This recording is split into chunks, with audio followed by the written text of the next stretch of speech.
Orang-orang ini paling dicari pemerintah dunia. Selamat datang di channel Nakamaisme. Pemerintah dunia menetapkan sistem bounty untuk orang-orang yang membahayakan mereka. Sistem bounty ini tidak hanya mengukur kekuatan. Besaran bounty juga dipengaruhi dari seberapa besar ancaman orang itu untuk pemerintah dunia. Namun dalam video ini bukan saja orang-orang dengan bounty tinggi, tapi ada juga orang-orang yang mengetahui hal tabu seperti rahasia pemerintah dan kebenaran dunia yang disembunyikan juga masuk daftar orang paling dicari. Jadi siapa saja orang yang paling dicari pemerintah dunia dalam One Piece? Yuk kita bahas satu-satu. Anggota Cross Guild. Cross Guild membuat heboh dunia karena membuat sistem bounty untuk para anggota Marine. Kini para anggota Marine jadi buronan para bajak laut. Sudah ada Marine yang menjadi korban Cross Guild, contohnya perwira T-Bone. Apalagi Buggy sebagai wajah Cross Guild telah mendeklarasikan diri ingin ikut dalam perburuan One Piece. Hal ini tentu menjadi sebuah ancaman besar bagi pemerintah dunia.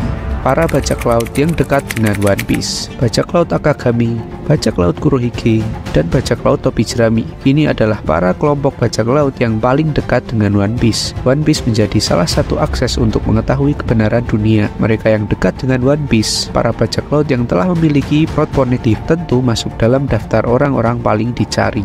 Yuk sebelum lanjut, boleh dong like video ini dan subscribe channel Nakamaisme. Wapol. Secara mengejutkan, Wapol masuk dalam daftar ini. Jika Nakama ingat, saat referee di Marijoa, Wapol tidak sengaja melihat dan mendengar percakapan antara Raja Cobra, Gorosei, dan Im Sama. Wapol juga menyaksikan perubahan wujud Gorosei, mengetahui kebenaran kematian Raja Cobra, dan Wapol jadi mengetahui rahasia-rahasia tabu yang diungkap dalam percakapan itu. Petinggi pasukan revolusi menjadi organisasi yang berada di garis terdepan dalam perlawanan terhadap pemerintah dunia. Pasukan revolusi tentu menjadi ancaman utama pemerintah dunia. Pemimpinnya yaitu Monkey the Dragon sudah mendapat label orang paling dicari. Dragon adalah mantan anggota Marine yang mengetahui banyak rahasia kebenaran dunia. Begitu juga dengan orang nomor 2 dalam pasukan revolusi, yaitu Sabu. Ditambah karena peristiwa kematian Raja Cobra yang melibatkan Gorosei dan Im Sama, Sabu adalah saksi hidup dalam peristiwa itu. Dia melihat dan mendengar dengan jelas apa saja yang terjadi. Big News Morgans. Morgans adalah presiden World Economy Newspaper dalam One Piece. Bisa dibilang dia adalah orang yang menentukan berita apa yang akan disebar ke seluruh dunia. Dalam hal ini, Morgans kini sedang bersama Wapol dan Vivi yang kala itu melarikan diri dari kejaran pemerintah dunia seusai peristiwa di Marijoa. Tentu saja Morgans bisa mengetahui segala rahasia dalam kejadian itu dari Wapol. Morgans bisa kapan saja menyebarkan kebenaran itu ke seluruh dunia. Hal ini pasti akan memicu kekacauan, bahkan bisa memicu peperangan. Dr. Vegapunk. Dalam manga chapter terbaru, Vegapunk telah bersiap menyampaikan pesan kepada seluruh dunia. Vegapunk mempelajari rahasia dan kebenaran sejarah dunia. Kemungkinan besar kebenaran inilah yang akan Vegapunk sampaikan ke seluruh dunia. Karena itu, Kizaru dan Saturn sampai repot-repot turun langsung ke Egghead untuk menghabisi Vegapunk. Jika Vegapunk masih bisa selamat setelah arc Egghead, tentunya Vegapunk akan menjadi orang yang paling dicari pemerintah dunia. Menurutmu siapa lagi orang paling dicari dalam One Piece? Coba tulis di kolom komentar ya. Thanks for watching, sampai jumpa di video selanjutnya.